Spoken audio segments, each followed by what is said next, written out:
may, must, can, could, should, would, will.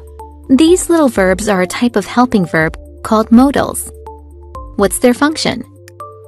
Consider the difference in meaning between the sentences, I go to the store and I may go to the store.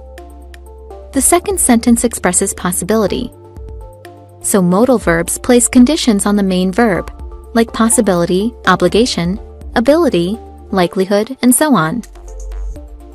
Now consider the sentence, he must attend the meeting. The modal verb must suggests that it's compulsory for the employee to attend the meeting. So must conveys obligation or a necessary condition. Must can also express likelihood, a high likelihood, as in, he must have finished the report yesterday. And may is also used to express permission. For example, he may use the visitor pass while he is here. Consider the sentence, he can answer the phone.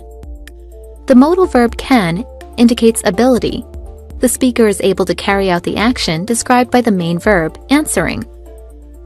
Then there's could, as in, he could answer the phone. It indicates action as a possibility. Could also suggests past ability, as in, before his accident, he could answer the phone himself. It can also be used to indicate the conditionality of an action. He could answer the phone if only it was within reach. Now think about the modal verb used in the sentence, he should answer the phone.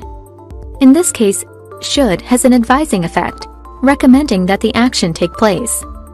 This modal verb is sometimes used to add emphasis. The modal verb would makes an action a possibility that is prevented or enabled by some condition. For example, he would answer the phone if he knew you were calling.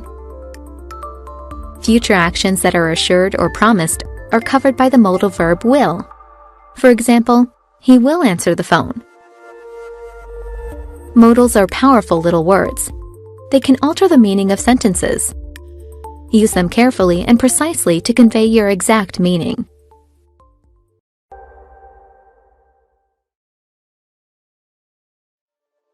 The verb is a challenging part of speech. It changes form to express different information, including mood, tense, and voice. The voice of a verb reveals the relationship between the subject, the person or thing performing an action, and the action itself in a sentence. There are two voices, the active and the passive. In the active voice, the subject precedes the verb. For example, Mark is leading the mission. In the passive voice, the subject follows the verb, or may even be omitted from a sentence. In the passive voice, the same actions would read as, the mission is being led by Mark. To create a stronger impression in your business writing, use verbs in the active voice to make your documents more clear and concise. For instance, the passive sentence, the contract will be given careful consideration, reads much better in the active voice as, we will consider the contract carefully. The passive version leaves out the person carrying out the action, making the statement weaker and less direct. When you use the passive voice, you need to add helping verbs like am or was to support the main verb. These additions can make your sentences longer than necessary. They also communicate less energy and interest than action verbs. For instance, the passive sentence, he was the winner of the race, isn't as powerful or direct as the active version, he won the race.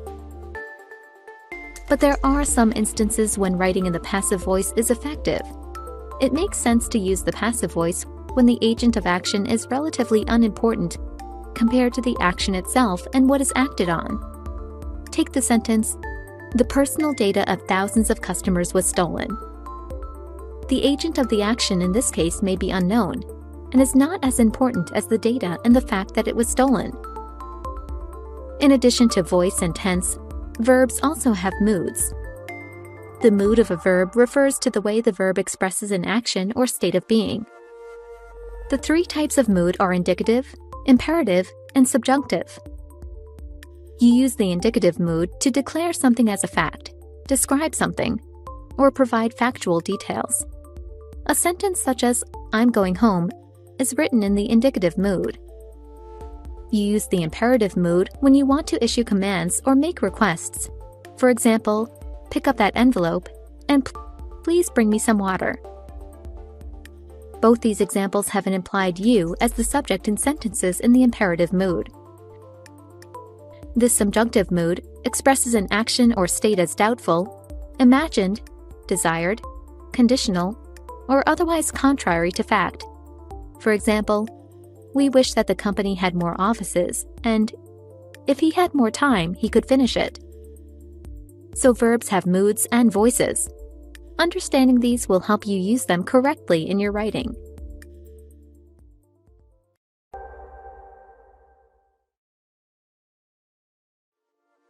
Using adverbs and adjectives is a little like adding seasoning to food. A little can enhance the flavor, but too much can spoil the dish.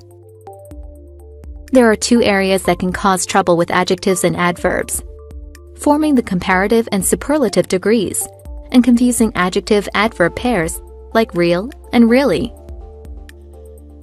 Adjectives and adverbs can be used in different forms to specify 3 degrees of comparison: positive, comparative, and superlative.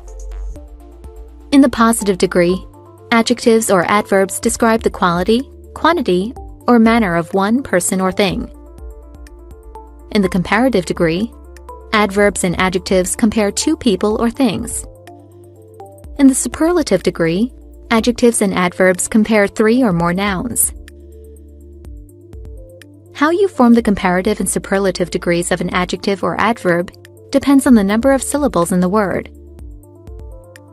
For an adjective with just 1 syllable in its positive form, you usually add "er" to make it comparative, or "est" to make it superlative: long, longer, longest. The same is true for most 1-syllable adverbs that do not end in the letters ly. Some adjectives and adverbs with 2 syllables take the "er" and "est" suffixes, but most use more or most. With adjectives and adverbs of more than 2 syllables, you usually form the comparative with more or less, and the superlative with most or least: careful, more careful, most careful.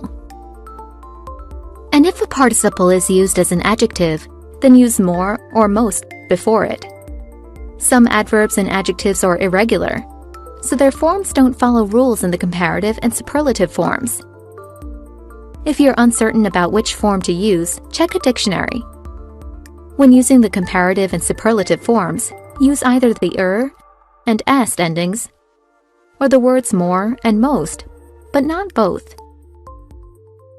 A second problem area with adjectives and adverbs is confusing adjective-adverb pairs.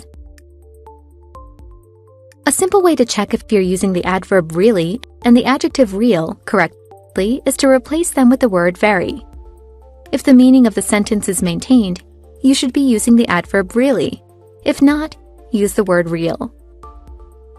Bad and badly are also often confused. Just remember that bad is an adjective, so it modifies nouns and pronouns, and badly is an adverb, so it modifies verbs, adverbs, and adjectives.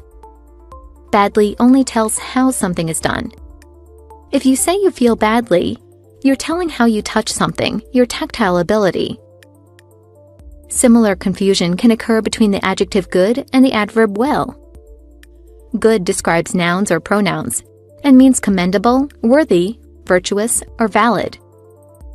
The word well is most commonly used as an adverb, meaning to do something in a satisfactory way, skillfully, or in a kind way, as in, he treated her well.